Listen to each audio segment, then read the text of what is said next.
Hey, what's up? We want to find the inverse of this function right here. Okay, but before starting, we're gonna first find the domain of the function.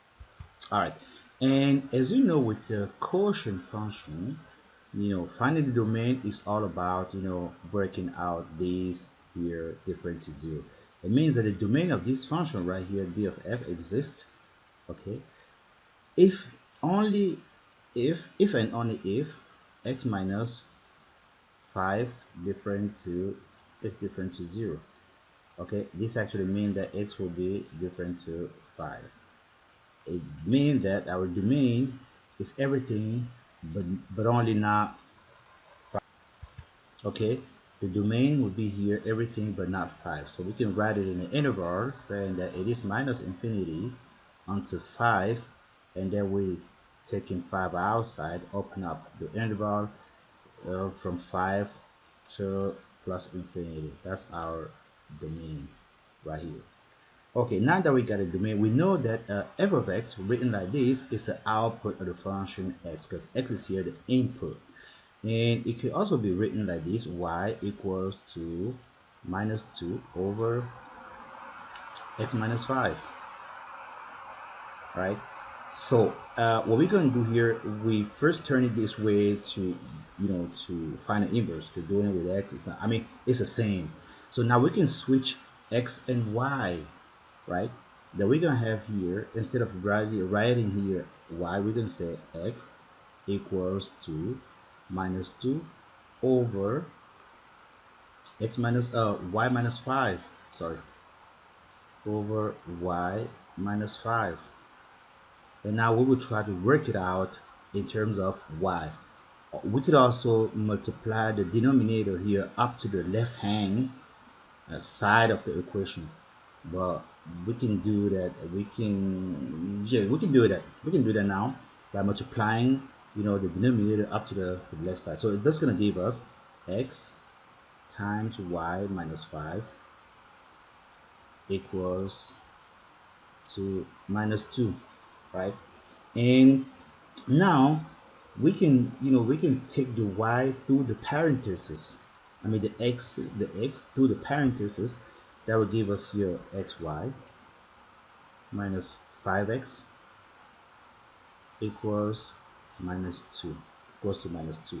And now as we're looking for y, okay, we can isolate y here in the on this side by itself, and take minus 5 to the other side. It means that we're going to add plus 5x on it. So that's going to give us xy. This is always like this, giving us, okay, xy equals to minus 2 plus 5x, right? And of course, we're going to divide by x here to have y, and that's what we're looking for. So this definitely means that y here will be equal to 5x minus 2 over x. And this is here actually, and then we can replace the y here by our f minus 1, representing the inverse of the function right here. So f of x equals to 5x minus 2 over x, and this is here the inverse of our original function. Now we want to plug the two functions, the original function and its inverse. Now by sketching the functions, as you can see here, the original function minus 2 over x minus 5 is this function here, and we say that its domain should be different to 0. The 5, sorry, it means that this function is going to use 5 as an asymptote. So it's going from minus infinity going up to plus infinity, but along 5, and 5 is here as an asymptote. And because it's not, the line, the function can cross the asymptote, it's going to turn from 5 again and take to the positive value. That's what we said in here. We're going from minus infinity to 5, in a positive way, and then we take it from 5 to plus infinity in a positive way also. Okay, and for the second function, this is what color is that? It's blue. I can take it like this. We will say I mean, this is f of x, f minus 1 of x, which is here equals to 5x minus 2 over xx. And the domain of this function, we can also determine the domain.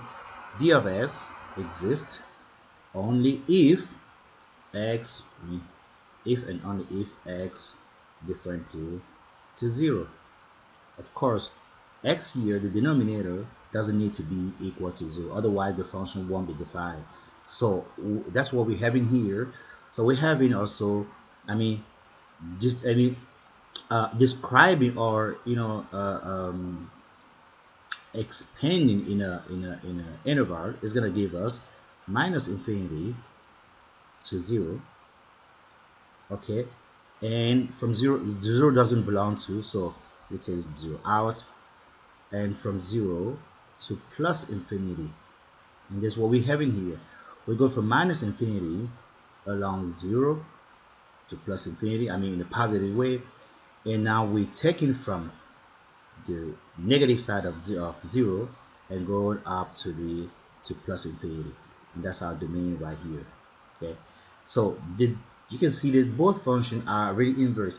This red line here has its inverse, that one, that grade one, and these are the function, I mean these are the line here has this opposite base one here. And that's how you can find the inverse of a function and sketch its graph. Okay, thank you for watching again. Until next time, bye bye.